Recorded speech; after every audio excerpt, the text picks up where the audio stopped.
Palabra. So it's a promise and it's the truth. Es una promesa y es la verdad.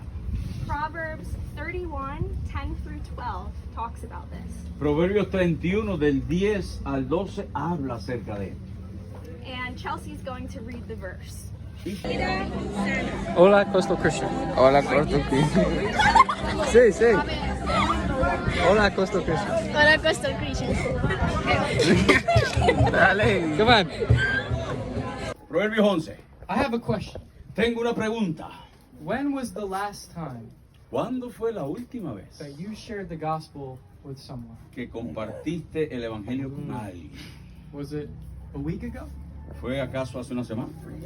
What's going on YouTube? Jesse here. Just got back the other day from Cuba on my mission trip with Pastor Bill Devlin and 6 others. So it was a team of 8 people. We went down December 27th through the 30th. We were there preaching at a Jesus conference. And this was a conference that we spoke at, and there was about 80 youth there, 20 staff, so 100 people in total in attendance. And it was an amazing time. So I got to share the word a few times. My first message I gave, I titled it Finding Your Calling. And I talked about how to know what your calling is from God, how to follow through with that calling. And I gave different examples of people that were called by God, like how Peter was called by God to be a fisher of men. Jesus called him while he was in the boat and said, "Leave your nets and follow me." And after Jesus died and rose again, even Peter was tempted to go back to fishing, go back to his old life. And Jesus still restored Peter and still sent him on mission, even after Peter denied him and also doubted and also tried to go back to his old way of living. God still used him. So we looked at different biblical examples about how it's easy to run from our calling, but we are to be those who don't run from our calling, but embrace our calling. Something powerful that happened as well is I gave a message on the importance of sharing your testimony. So I talked about my testimony and how in John chapter 4, the woman at the well shared her testimony. And this was one of the last days in Cuba. And I invited people to come forth and share their testimony, to take a step of faith and just come take the mic and share their testimony.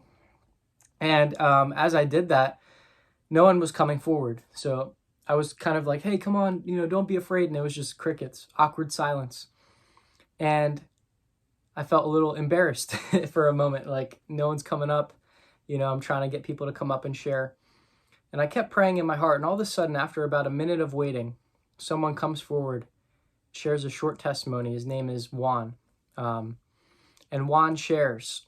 And after Juan shares, the ripple effect is that many students after that came forward and started sharing their testimonies in front of all of their friends, in front of all of these people.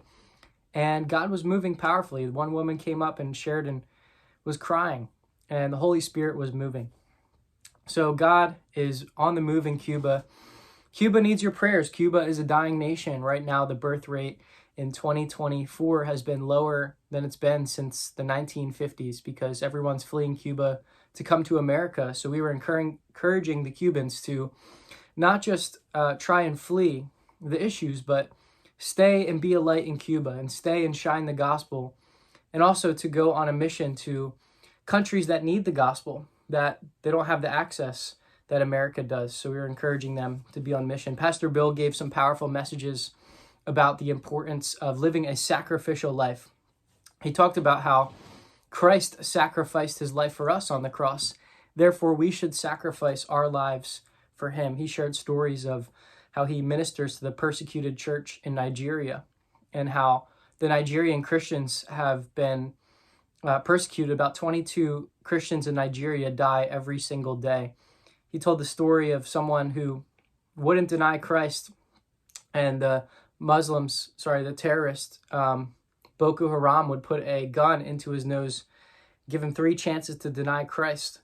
And on the 3rd time they shot him, the bullet went through his head, hit his spine, ricocheted, and came out of his cheek. His whole cheek is blown up, and he survived. And he survived. He should have died. It was a miracle. God saved him. And now this same person has survived, and he goes back to the terrorists and says, "You tried to kill me, but God protected me." And he goes and he shares Jesus Christ with them. And Pastor Bill also shared the story of this girl named Ene, who had her entire family killed by terrorists. And Pastor Bill told the story of faith, how he went and rescued her and put her in a Christian school and found miraculously someone to take care of her. And he talked about the need to pray for the persecuted church, the need for more than just praying for the persecuted church, but going to the persecuted church and being a presence there. And so Pastor Bill gave encouraging message on the importance of sacrifice. He also talked about the power of fasting. And he talked about how we as Christians should live a lifestyle of fasting. And then he talked about sexual purity and his commitment to sexual purity, as he shared about how it's important to not trespass on God's property. And when you are in sexual immorality, you're trespassing on God's property. And he talked about and challenged the Cubans to make a decision to commit to purity. And many of the students committed to that. And he anointed us and prayed over us. And it was a beautiful thing. Chelsea and Isaiah shared a powerful message. Isaiah is a great singer, and he was able to come forward and share a song with the Cubans. And Chelsea gave a powerful message as well about the importance of trusting God just to plant the seed and just to be faithful, and God will bring the increase. Isaiah and Sam, who were with us, also shared powerful testimonies about how they came to Christ and how they're leaving everything to follow Christ. They're leaving their financially blessed life in New York. They have a business that was, they worked for 2 jobs that were incredibly blessed. One worked for Google, one worked for Netflix, and they're leaving it all behind to go to Brazil, take a journey of faith, and to preach the gospel in Brazil.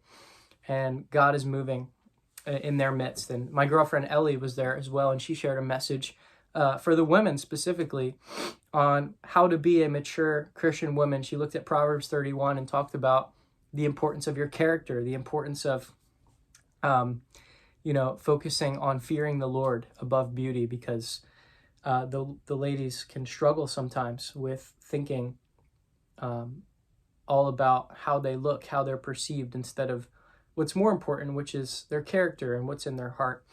And so Ellie gave a powerful message. I was very proud of her for sharing that. So Cuba was great. We were able to walk the streets. It was cool seeing the pig being cooked, having the pole go through the pig, and the pig was just rotating, being cooked, some sights you don't see in America. It was amazing just hearing the music, seeing the people on the streets, driving in the old cars. Pastor Jimmy and his family hosted us and gave us some amazing meals. Popular meals there are rice and beans, potatoes, pork, and chicken. Beef is really a delicacy there, so they don't eat beef very much. But we had some great meals and some great fellowship. During this year, they didn't have camp during the nighttime because they didn't have dorms, so we would pay for the bus to transport the kids to camp for the morning and afternoon sessions, and then during the night, the students would go home. So this is my 3rd time to Cuba, and so when I've gone before, it was just me and Pastor Bill, and we would be there from morning to night. So this time we had our nights free. So during our free nights, we were able to relax, to go on some adventures down in Cuba, and also have staff team devotionals with one another. And that was really cool, and seeing the team unity there.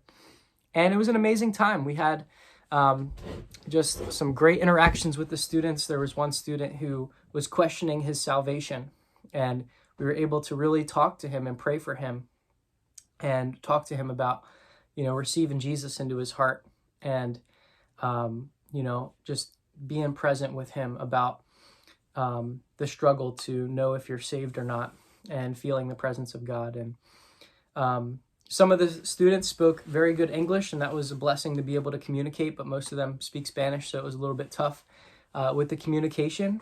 But we thank God that there was different translators. So while we spoke the word, there was translators, and it was a blessing to have that opportunity and just to connect with some of the kids. What's really great about this trip to Cuba is after going, we're part of a WhatsApp group chat with the Cuban youth, so we're able to stay connected with them and stay in contact with them. So that was a real blessing. And yeah, so let me think of what else to mention. Yeah, it's amazing that coming back to New Jersey, it's so cold.